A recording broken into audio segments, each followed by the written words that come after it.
E há algum tempo eu já estava com um projeto no coração, né, fazer uma programação especial e chamá-la de podcast Milagres Também São Fatos. Podcast é uma nova forma de se falar sobre mensagens apenas em áudio, palavras, entrevistas. Então eu traria uma reflexão subordinada a esse conjunto de temas. Milagres também são fatos. Isso porque nós crescemos acreditando na ciência, acreditando na matemática, acreditando na língua portuguesa, acreditando em várias matérias. A gente acredita no conhecimento de homens, a gente acredita no que políticos falam, a gente acredita em tudo como se fossem fatos. Mas milagres que a Bíblia trata como algo possível, real e existente, nós muitas vezes não damos a eles o mesmo crédito de fatos comprovados e certos. E eu já fazia algum tempo que isso ardia no meu coração, o desejo, a vontade de falar sobre esse tema. E esse momento vai servir como pontapé que eu precisava para poder dar início a esse projeto. E eu quero começar contando para vocês uma experiência que eu tive agora esses dias. Talvez alguns saibam, talvez não, mas acredito que por volta do dia 10 desse mês de abril, eu comecei a sentir uma febre muito alta. E numa madrugada, quando eu me levantei para tomar remédio, ao voltar, para a cama, eu sofri um desmaio. Eu desmaiei, caí no chão, me tremendo muito, e a minha esposa me chamando, acordei quando eu voltei, ela estava me chamando, eu tive que ir para a UPA, tomei medicação, fiz exames de sangue, inclusive o teste do Covid. E foi uma situação muito difícil, porque pela primeira vez eu desconfiei do meu corpo. Pela primeira vez eu perdi a confiança de que estava tudo bem. Eu sempre fui uma pessoa muito saudável, eu nunca fui submetido a nenhum internamento, nenhuma consulta médica. Poucas vezes fui ao médico desde que Deus operou nos meus pés. Para quem não sabe, a alergia que eu tinha quando criança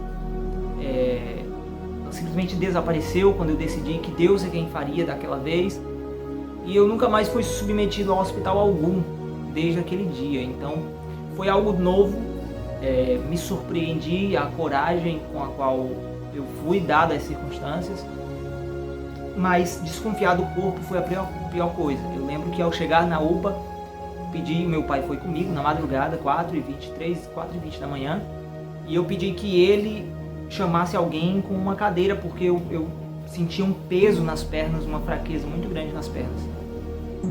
E assim foi todo aquele dia. O restante daquele dia, eu voltar para casa meio-dia, depois de receber os exames, essa desconfiança foi terrível, porque eu não confiava mais. A qualquer momento eu tinha um medo de que poderia acontecer de novo. E naquela madrugada do dia seguinte, exatamente 24 horas depois, 3h30 mais ou menos da madrugada do outro dia, algo divino aconteceu na minha vida, e é isso que eu quero compartilhar com vocês, com a família, com as pessoas que ouvirem. Eu quero compartilhar essa experiência, e eu falo com toda seriedade, eu falo com comprometimento, eu falo com temor e tremor, tá? Naquela semana nós havíamos iniciado, eu e minha esposa, um propósito de oração por 10 dias. Então a gente estava dentro de uma atmosfera espiritual muito grande. E quem já fez, eu sei que hoje em dia tem se tornado um tanto difícil, tem se tornado um tanto raro, propósitos de oração, campanhas de oração, mesmo em casa, em família. E já deixo até um conselho: faça esses propósitos de oração. E tem sido momentos lindos esses propósitos que nós temos feito. E naquela semana nós havíamos iniciado há 5 dias, metade esse propósito de oração, que duraria 10 dias. E na metade aconteceu isso. Então, apesar de tudo, de todas as possibilidades, apesar de todas as coisas, e a gente está num tempo difícil, que qualquer sintoma parecido nos traz medo, nos traz temor, a possibilidade de ser a doença não deixa de ser evidente, não deixa de ser real. Apesar dos cuidados, mas quando os sintomas aparecem, a gente não deixa de ficar temeroso. Quem já sentiu algum sintoma ou quem já realmente teve, sabe do que eu estou falando. E a possibilidade é de estremecer, né? E dado a isso, as circunstâncias foram difíceis. Mas a gente estava dentro de um propósito, a gente estava dentro de uma situação, de um convívio espiritual, dentro de uma experiência espiritual com Deus, que me trouxe muita esperança e muita fé, mesmo nesse momento de dúvidas do próprio corpo. E eu me lembro que naquela madrugada a gente despertou e não conseguimos dormir até que eu fui ler as Escrituras Sagradas. E eu li esse texto que eu quero compartilhar com vocês aqui em rápidas palavras. O texto de Isaías 53, versículo 3, 4 e 5, que está escrito: Ele era desprezado, o mais indigno entre os homens, homens de dores, experimentado nos trabalhos, e como um de quem os homens escondiam o rosto era desprezado. Não fizemos dele caso algum. Mas verdadeiramente ele tomou sobre si as nossas enfermidades e as nossas dores levou sobre si. E nós o reputamos por aflito, ferido de Deus e oprimido. Mas ele foi ferido pelas nossas transgressões, moído pelas nossas iniquidades. O castigo que nos traz a paz estava sobre ele, e pelas suas pisaduras fomos sarados. Naquele momento em que eu me deparei com esse texto, foi a primeira vez que eu senti algo diferente, vi o texto de forma diferente. Eu senti Deus falando literalmente comigo através da sua palavra. Me trouxe fé, esperança, me trouxe paz. E a partir daquele momento, eu declarei que estava curado, seja lá o que eu tivesse, fosse o Covid, fosse qualquer outra coisa, eu declarei, estava curado. Naquele momento, a partir daquele momento, eu estava curado. Eu lembro que até o dia anterior, por vários momentos do dia, eu evitei me aproximar da minha esposa por conta de problema que ela tem e a possibilidade de ser. Então eu evitei, mantive essa distância, o uso de máscara mesmo dentro de casa para evitar o contato. Um copo exclusivo meu, álcool, lavando as mãos praticamente o tempo todo. Então, passando no celular quando eu pegava e tinha que dar para ela. Então, a partir daquele momento, eu suspendi todos esses protocolos porque eu estava curado. E eu quero fazer algo que é chamado de exegese, que é a explicação parcial de partes do texto para que amplie a nossa compreensão. Olha só o que o texto diz no versículo 3. Ele era desprezado e indigno entre os homens, experimentado, e os homens escondiam o rosto. Ele era desprezado e nós não fizemos dele causa alguma. Nós não consideramos que ele era importante, é o que Isaías está falando. Só que no versículo 4 ele começa dizendo, verdadeiramente. É uma palavra forte. Ele poderia ter simplesmente continuado, ele tomou sobre si, ou ele poderia ter dito, mas ele tomou sobre si, ou ele poderia ter dito, olha, é verdade. Mas ele usa um termo que o próprio Jesus Cristo usava muito ao pregar, que é, Jesus, por muitas vezes ele falava, em verdade vos digo. Ele repetia 2 vezes. E por mais surpreendente, por mais incomum que fosse, ele estava determinando e declarando, o que eu vou falar aqui é importante. Em verdade. Quando Isaías diz, olha, verdadeiramente, ele está dizendo, não há sombra de dúvida, não há meio termo, não há outra explicação. Isso que eu vou falar é um fato, não há pontos de vista diferentes, isso é verdade. O que eu vou falar aqui para vocês, Isaías estava falando, não tem dúvida, não há argumentação, é verdade. E o que é verdade, Isaías? Ele diz que ele tomou sobre si as nossas enfermidades, ele levou sobre si as nossas dores. Aí olha só a parte B, que é o final do versículo. Nós o reputamos por aflito e ferido de Deus. Nós consideramos que ele era apenas um ferido, aflito de Deus. Nós consideramos, Isaías está dizendo, que ele estava sendo condenado, sofrendo apenas por vontade de Deus. E o versículo 5 diz, mas, porém, esse mais sem o ir, ele passa a ideia de porém, entretanto, todavia, ele foi ferido por nossas transgressões, moído pelas nossas iniquidades. O castigo que nos traz a paz estava sobre ele, e por suas pisaduras fomos sarados. Pela primeira vez, Deus me fez entender algo que eu já questionava há muito tempo, acerca de curas e milagres. Como que é possível conseguir a cura? Por que se tornou raro em nossos dias? Por que é difícil nós termos testemunhos nos dias atuais? E eu me questionava muito a respeito disso, e eu sabia que algo diferente aconteceria na minha vida, mas não imaginava que fosse naquele dia. Pela primeira vez eu tive convicção. Deus quer fazer um milagre na vida dos seus servos, na sua vida, de você que está me ouvindo. Deus quer te curar, independente do que você tem. Ele, na verdade, ele já fez, conforme Isaías fala. Ele tomou, ele já levou as nossas enfermidades. Ele já realizou o milagre. Ele já comprou a garantia de cura divina naquela cruz do Calvário. E eu quero já aproveitar este momento para quebrar uma objeção que pode haver. Eu sei, todo mundo, as pessoas que não sabem, alguns sabem, outros não. Minha esposa, a gente passa por um problema de saúde com a minha esposa, a gente passa por uma prova. E eu sei que alguém pode dizer, irmão, se Deus cura, então por que essa situação? Deixa eu te dizer uma coisa. A gente está passando, mas nunca escondemos de ninguém. Deus vai fazer. O tempo é dele, a gente só espera, mas a gente sabe que vai acontecer. Então isso não é razão para você duvidar. O que a gente está passando é razão para você continuar crendo. Porque isso é possível. Porque isso é uma realidade. Deus é um Deus que já fez o milagre. E se o tempo não chegou para mim, vai chegar.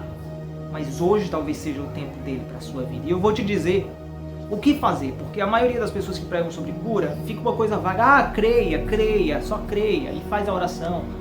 Eu vou te dar um passo a passo para finalizar esse vídeo, para que você receba o milagre de Deus na sua vida. Eu quero que você entenda que Isaías fala que Jesus levou sobre si na cruz do Calvário as nossas dores e enfermidades. Quando Nicodemos se encontra com Jesus, ele diz, olha, assim como a serpente foi erguida no deserto, assim convém que o Filho do Homem também seja levantado, para que todo aquele que nele crê tenha vida eterna. Olha, quando a serpente foi levantada no deserto, ela tinha como principal objetivo curar o povo, salvar o povo da morte.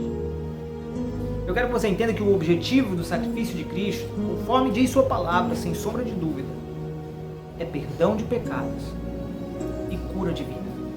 Se você acredita que foi perdoado, mas duvida que a cura pode acontecer na sua vida, eu te digo, tem algo de errado com a sua fé. Porque as duas forças fluem do Calvário. Você viu o texto. Ele tomou sobre si nossas transgressões. Ele foi moído por nossas iniquidades. O castigo que nos traz paz estava sobre ele, mas também pelas suas pisaduras nós fomos sarados. Tudo está junto no mesmo conjunto. E eu quero passar isso para você neste momento, nessa semana. Isso faz parte do Evangelho de Cristo. O milagre que ele conquistou na cruz faz parte do seu Evangelho e está disponível para quem? Para aqueles que creem. Tão certo quanto a certeza da salvação para aquele que crê no sacrifício de Cristo, você pode ter a mesma certeza do seu milagre. A palavra diz que fé é firme fundamento das coisas que se esperam e prova das coisas que não se veem. Ela é a prova de que coisas que não estão sendo vistas, de que o impossível vai acontecer. Você tem fé? É a prova de que vai acontecer algo na sua vida. No tempo de Deus é verdade. O problema é que talvez o tempo dele seja hoje para você. Então creia. Não é à toa que o Senhor Jesus Cristo, por mais de uma vez em seus milagres, disse: olha, vai, seja feito conforme a sua fé. Vai, a tua fé te salvou. Não é à toa que o Senhor Jesus disse: olha, creia somente. Creia e verás a glória de Deus. E Jesus deixou bem claro em sua palavra. E isso nunca esteve tão claro para a minha vida. Quando questionado sobre a cegueira de um homem, Jesus disse: não é por causa de seus pais, mas é para que se manifeste nele a glória de Deus. E eu sei que muitas pessoas falam sobre isso e dizem: olha, um deficiente que faz coisas para Deus, ele está manifestando em sua vida a glória de Deus. Deixa eu te dizer, isso tem uma outra palavra, chama-se motivação, chama-se superação. A glória de Deus, ela pode ser manifestada na superação? Sim, mas no milagre de um deficiente fazer mais do que o que ele pode. Agora, mais do que isso, a glória de Deus se manifesta na vida daqueles que recebem o milagre dele. De Gênesis a Apocalipse, a palavra fala do Messias e nós cremos nele. De Gênesis a Apocalipse, a palavra fala de Deus e nós cremos nele. De Gênesis a Apocalipse, a palavra fala de céu e de inferno e nós cremos nos dois. Mas de Gênesis a Apocalipse, ela fala de milagres e curas de vida. E por que que não é tão real para as nossas vidas? Por que que se tornou menos comum? Na nossa início de fé era mais comum. Por que se tornou mais raro? Porque nós passamos a viver muito mais aqui nessa atmosfera física e terrena e menos no mundo espiritual. E eu tenho duas coisas para te falar antes de finalizar esse vídeo. Primeiro, espírito, corpo, alma e espírito só existe na teoria. Na prática, nós somos um corpo só, formados por três. Assim como a Trindade é um único Deus, constituído em Deus Pai, Deus Filho, Deus Espírito Santo, nós somos um só, constituídos em corpo, alma e espírito. Ou seja, nós somos um. Corpo, alma e espírito estão juntos no mesmo conjunto. Tanto que no grande dia não vai ser levado só o espírito. Os mortos ressuscitarão, corpo, alma e espírito serão levados aos céus. Então isso é um conjunto só. Então não tem como você ser curado espiritualmente e isso não acontecer no seu corpo. Se você recebeu a cura do pecado, você também pode e deve receber a cura do seu corpo. Agora, como que você pode causar isso na sua vida? O primeiro passo é crer. É ter fé nisso. Não ter fé em Deus, acreditar que Jesus é o Messias. Crer que Ele comprou, que Ele garante a cura e o milagre. Que é direito seu e que Ele já fez. Quando você crer nisso, você começa a orar agradecendo. E eu vou te falar, depois daquela madrugada, eu não senti mais sintoma nenhum? Não. Eu senti por algumas vezes. Mas todas as vezes eu repreendi. Está repreendido, porque eu já fui curado. E com uma resposta à fé que eu manifestei, fui curado. Eu quero que você tenha fé também que Deus vai te guardar nessa situação. Isso não quer dizer que você deve ser irresponsável, até porque você não sabe, se não tiver os cuidados, se você vai pegar a doença por irresponsabilidade, por tentar a Deus. Então você deve ter os cuidados, mas isso não deve isentar a sua fé em Deus. Lembra? Se Deus não guardar a casa, se Deus não guardar a cidade, em vão vigiam os sentinelas. Se Deus não estiver te guardando, e isso vai acontecer se você estiver abrigado debaixo da mão dele. É por isso que muitas pessoas são atingidas por problemas, porque saem de debaixo da mão de Deus. Creia, se mantenha debaixo da vontade dele, ele vai te guardar, mas também não deve se ser irresponsável. Creia. E como eu te falei, o passo a passo para se receber o milagre é algo que eu chamo de um exercício de fé. Porque é muito fácil você dizer no seu coração, eu creio, mas existe um exercício a ser praticado. E se você for olhar na Bíblia, todos praticaram tal exercício. Todos que receberam o milagre praticaram tal exercício. O primeiro passo, o primeiro exercício de fé é dizer para si mesmo que Deus fará o milagre, ou que Deus fará alguma coisa. Você lembra da mulher do fluxo de sangue? Ela falou para si mesma, olha, se eu tocar, serei curado. Segundo, dizer para Deus, Deus, eu creio que o milagre vai acontecer na minha vida. E o terceiro passo é dizer para outras pessoas que Deus fará o milagre. É muito fácil você dizer, Deus vai fazer, e não tornar isso público. Não há fé, não há comprometimento. A fé é um conjunto de obras com a crença. Então, se você crer, você manifesta isso através de obras. E não só são boas obras, não. Obras que te conduzem à cura. Diga para o seu médico, diga para o seu parente, diga para o seu familiar, testemunhe, olha, Deus vai fazer um milagre na minha vida, eu vou contar o testemunho, viu? Se comprometa com o seu milagre. Busque a Ele em oração. Quando orar, repreenda. Quando orar, repreenda o mal, repreenda a enfermidade. Quando sentir, coloque a mão e diga, Deus já fez o milagre naquela cruz. Eu estou curado e não aceito a enfermidade. Deixe de ordenar a Deus e passe a ordenar a enfermidade. Você já viu pessoas orando a Deus e parece que estão ordenando que o Senhor faça? Senhor, faz o milagre, realiza a cura. Ore e repreenda a enfermidade. Não ordene a Deus, ordene a enfermidade, porque você tem autoridade para isso. Use esses 3 passos de fé. E eu tenho certeza, Deus fará algo poderoso em sua vida. Tá bom? Essa é a palavra que eu trago para vocês. Eu espero que Deus fale ao coração de cada um. E que algo diferente possa acontecer na vida de cada um de vocês a partir do dia de hoje. Que Deus abençoe poderosamente e que a graça dele venha se manifestar na sua vida, no nome do Senhor Jesus Cristo. Que Deus abençoe a todos e até a próxima.